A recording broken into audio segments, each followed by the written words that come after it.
Bonjour et bienvenue sur Résistance Historique. Nous allons évoquer aujourd'hui une offensive méconnue du grand public, celle de la Sarre par l'armée française en territoire allemand du 7 au 21 septembre 1939.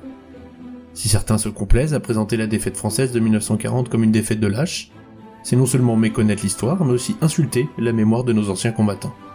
À titre d'exemple, et sans être exhaustif, la guerre franco-allemande de 39-40, c'est 30 à 50% des chars et avions allemands hors de combat. À Landrécy, 2 chars lourds français détruisirent une centaine de blindés allemands en une journée.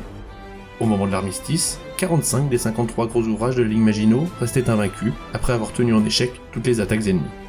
Sans être la présentation d'un haut fait de l'armée française ou du génie d'un personnage illustre, cet épisode de France Glorieuse sera une sorte d'hommage à nos anciens combattants injustement moqués. Le 7 septembre 1939, la Seconde Guerre mondiale en Europe était à peine vieille d'une semaine lorsque l'armée française traversa la frontière et entra en Allemagne. Une offensive qui prend très vite des allures de promenade militaire. La grande crainte des généraux allemands, d'une guerre sur 2 fronts, semblait s'être réalisée. Il apparaissait inconcevable que les Allemands puissent efficacement contrer la puissante armée française avec la Wehrmacht complètement engagée en Pologne.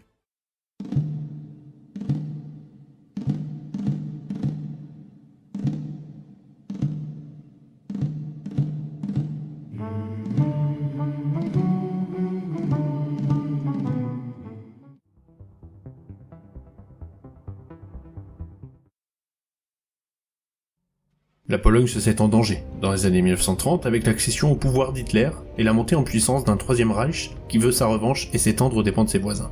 La Pologne renoue donc ses alliances de 1921 avec la France et le Royaume-Uni qui promettent de lui venir en aide en cas d'invasion allemande.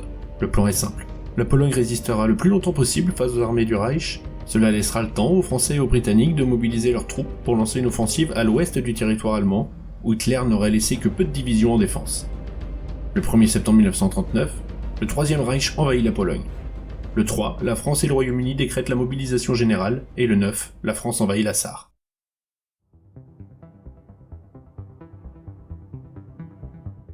Alors que les bombardiers de la Luftwaffe martèlent ce qui reste de l'armée polonaise, Gamelin ordonne à ses 3e, 4e et 5e armées françaises de commencer l'opération Sarre.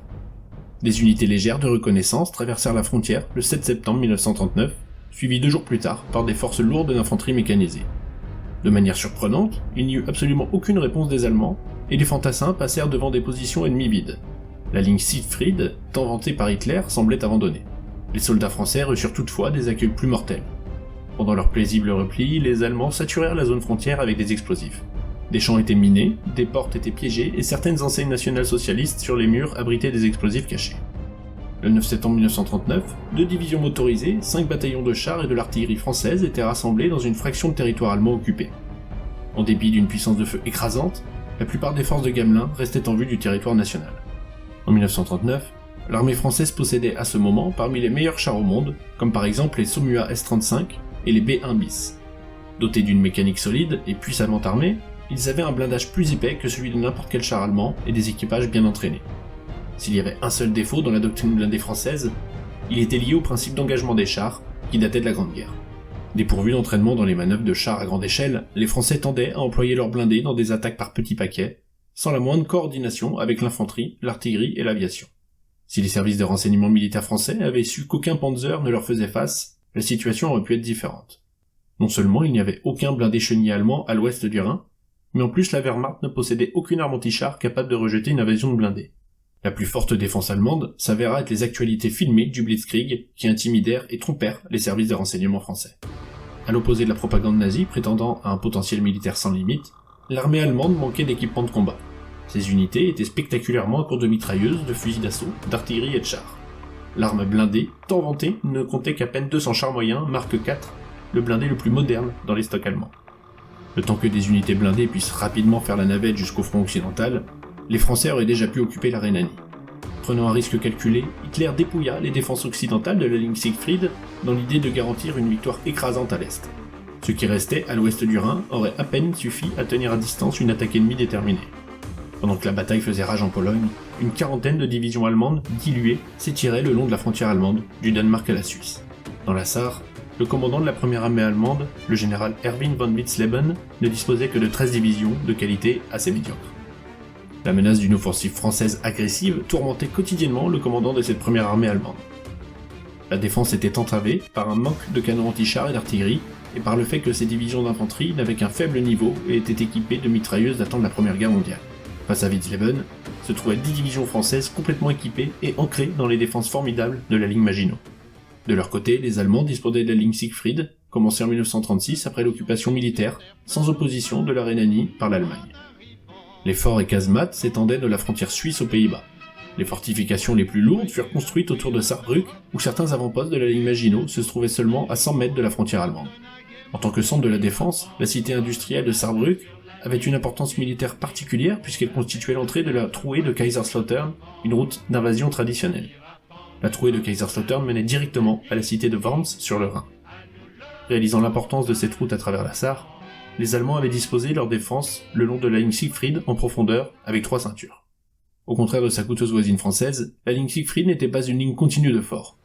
Bien qu'elle ait été conçue pour fournir des appuis de feu mutuels, il y avait trop de trous dans les positions défensives. En 1939, seuls 30% des défenses prévues étaient achevées. Une grande part de la ligne Siegfried avait été construite dans une telle hâte que de nombreux bunkers et casemates étaient disposés de manière incorrecte. Les opérations en Pologne exigèrent un effort substantiel et des unités de forteresse de la ligne Siegfried furent absorbées par des unités régulières de l'armée. Les vides de cette ligne laissaient la trouée de Kaiserslautern virtuellement sans défense. L'armée française avait certainement la force de faire mouvement sur Kaiserslautern.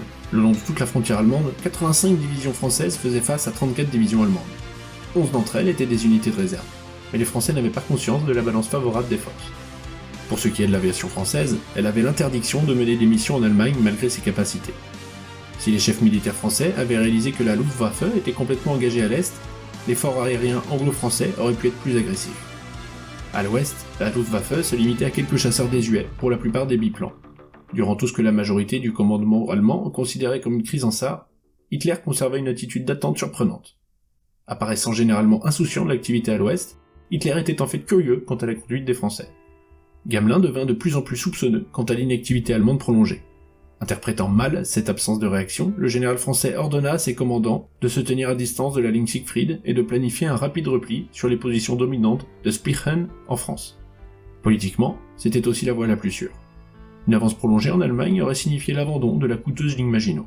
L'offensive française atteignit son apogée le 12 septembre 1939 avec une pénétration de 8 km en Allemagne.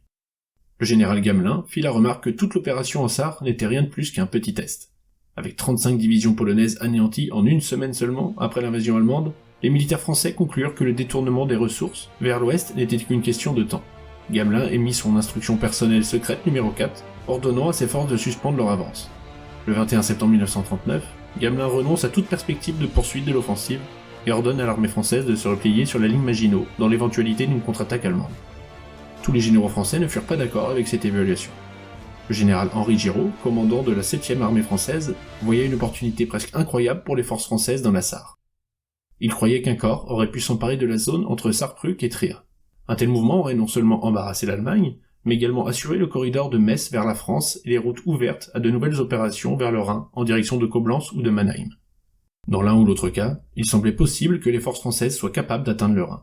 Le général allemand Siegfried Westphal a reconnu que la situation à l'ouest était dangereuse et a estimé que les Français auraient pu atteindre le Rhin en 2 semaines s'ils avaient essayé.